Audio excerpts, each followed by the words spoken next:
Hello বন্ধুরা, কেমন আছেন সবাই? আশা করছি সবাই খুব ভালো আছেন। আপনাদের জন্য আজকে চিকেনের একটা রেসিপি নিয়ে এসেছি। চলুন রান্নাটা শুরু করা যাক। মাংসটা আমি আগে থেকেই ম্যারিনেট করে রেখেছি। এর জন্য মাংসটা ধুয়ে এর মধ্যে বাকি সব মশলাগুলো দিয়ে দিচ্ছি। রসুন বাটা, আদা বাটা, জিরে বাটা আর গরম মশলা বাটা।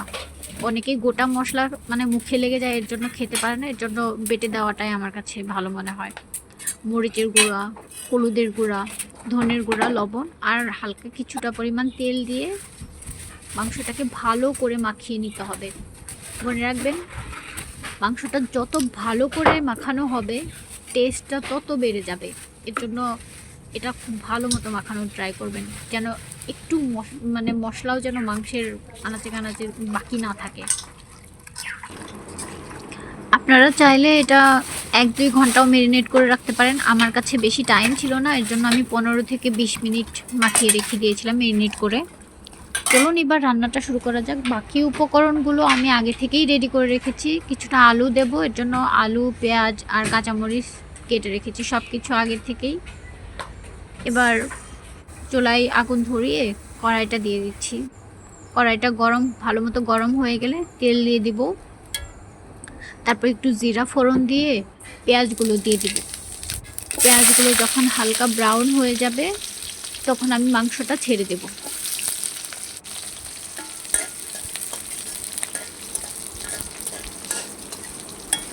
মাংস রান্নায় সবসময় এই মাংসটা রান্না করার সময় বেশি নাড়াচাড়া করতে হয়, না হলে এটা টেস্ট ভালো আসে না। কারণ আমি খুবই অল্প পানি ব্যবহার করব, অল্প পানিতে রান্না, আপনারা দেখতেই পারবেন। এবার মাংসটা দিয়ে আমি ভালো করে নাড়াচাড়া করে নিব। মাংস থেকে দেখবেন নিজে থেকেই কিছুটা পানি উঠে আসবে, ওইটা দিয়েই আমার রান্না অলমোস্ট হয়ে যাবে। এর জন্য বাকি অল্প একটু পানি দিলেই হয়ে যাবে। এবার মাংসটা ভালো মতো কষিয়ে নিব উল্টা পাল্টা করে। আপনাদের একটা ট্রিক্স বলে দিই, মাংস রান্নায় যদি আপনারা হালকা 1 চিমটি পরিমাণ চিনি ব্যবহার করেন না, তাহলে মাংসটা অনেক সুন্দর হয়, কালারটাও অনেক ভালো আসে। এটাও প্রায় আমার কষানোটা হয়ে গেছে। এবার একটু ঢেকে রান্না করব, তাহলে মাংসটা তাড়াতাড়ি সেদ্ধ হয়ে যাবে। এটা কষানোটা অলমোস্ট হয়ে গেছে আমার। এবার আবার একটু নাড়াচাড়া করে দিচ্ছি, না হলে লেগে যাবে নিচে। কোনোভাবেই যেন নিচে পোড়া না লাগে, তাহলে কিন্তু মাংসটা খেতে ভালো হবে না, তেতো হয়ে যাবে। এবার একটু সামান্য পানি ব্যবহার করলাম। আমি পুরো রান্নাটাতে আর কোনো পানি ব্যবহার করব না, এইটুকু পানি দিয়ে আমার মাংসটা হয়ে যাবে। ব্যাস, এবার নাড়াচাড়া করে আমি আলুগুলো দিয়ে দিব এখন। আলু আর মাংসটা সেদ্ধ হতে এখন যতটা টাইম লাগবে, এটা কম আঁচে রান্না করতে হবে, বেশি জাল হলে ভরে যাবে। এবার ঢেকে ঢেকে কম আঁচে আমি রান্না করব মাংসটা। তো মাংসটা তেল ছেড়ে দিয়েছে, প্রায় হয়েই এসেছে।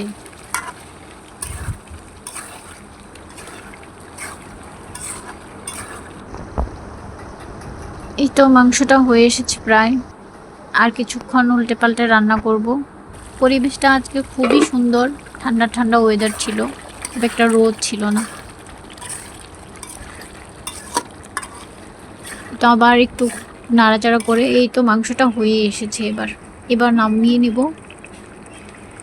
দেখতে খুবই সুন্দর লাগছে। এবার নামিয়ে নিচ্ছি আমি মাংসটা। তরকারিটা থেকে খুবই সুন্দর একটা সুঘ্রাণ বের হচ্ছে। এই তো হয়ে গেল আমার মজাদার চিকেন।